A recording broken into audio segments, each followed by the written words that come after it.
very early, I liked nature, but I always lived in the suburbs. And as I progressed through moving away from Los Angeles, it kept catching up to me. Orange County, San Diego County, then I moved into a rural area in San Diego County, and finally I did try to buy land once in the Santa Barbara area, but that flopped. But I always wanted to live in the country, and I was interested in gardening and the quote-unquote self-sufficient lifestyle even before I went traveling. And I spent a couple of years traveling mainly in Africa and Asia, and came back in 1980, and the organic gardening movement had become legitimized by agroecology departments in different universities. And I had also had a concern for social justice, broadly speaking. And I began to see, having witnessed a lot of environmental degradation in third world farming, the two threads sort of came together, and it was something that I wanted to work on. And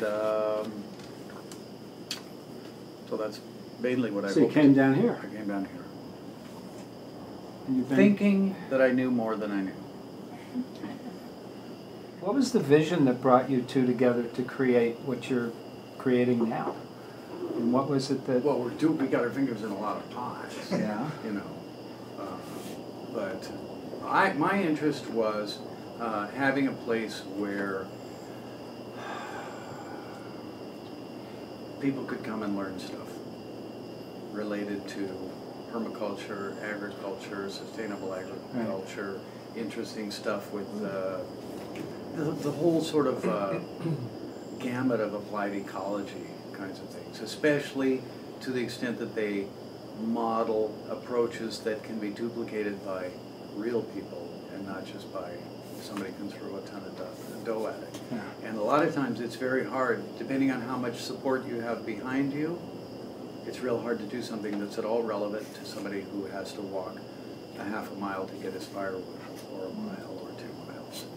You know what I mean? And that's one of the problems with the typical agricultural research stations. So what was your interest?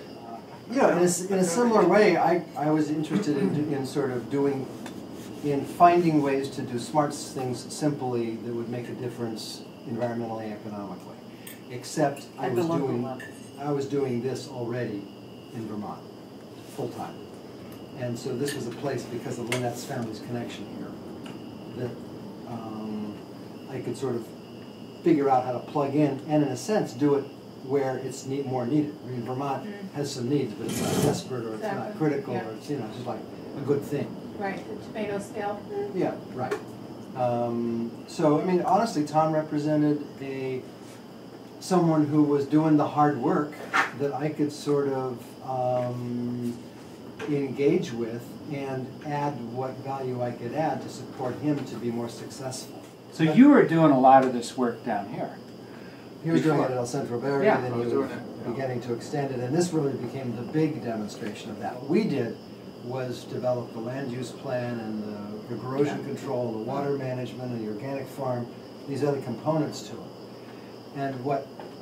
And because we had gotten into this at a level of business development and partnership, we needed to find a way to try and create the capacity for El Centro Verde to continue to function as an entity to do education.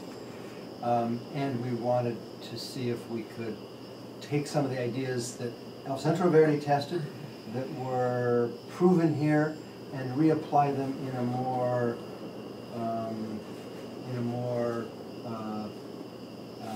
from the ground up. In a more complete, holistic way. So not only will the land use and the water management and the reforestation work, but so will the gray water management and the green building and the construction materials and the food production will be more integrated. So that's where Pueblo Verde began to be developed as a strategy, as a program. All of this happening within these UVM courses, which every year for 3 years got Who more. were in the UVM courses? Who were the people that were in them? 20 to 35 business students, natural resource students, forestry students, agriculture students, a composite of people who were interested in studying the evolution of their practices in an integrated way. And these became the test cases for them. This was one test case. This actually was a test case for a couple times. But the courses evolved over 3 years to go from a specific development to the whole watershed. Yeah. Because what we kept doing is bringing down expertise. Bob Costanza, one of the leading ecological economists in the world, John Todd, one of the leading ecological designers in the world, Steve Affelbaum, one of the leading land use sustainable practices guy in the, these are sophisticated people who we just kept plugging into, what can we do here that is relevant to the big world challenges that we see. So Pueblo Verde became a case study of that, but as we did that, we also took on the idea that this watershed, that this non-Demojo watershed could be a model. A cuenca. Yeah. When you say the watershed, what do you mean? It's where the water starts falling and it all goes down, it all drains into one central riparian system, right? Into a river. In this case, it goes into a mangrove that goes into the ocean. Yeah. So that becomes the thing that links it all. It links the forests, it links the rivers, it links the farms, it links the communities, it links the water boards.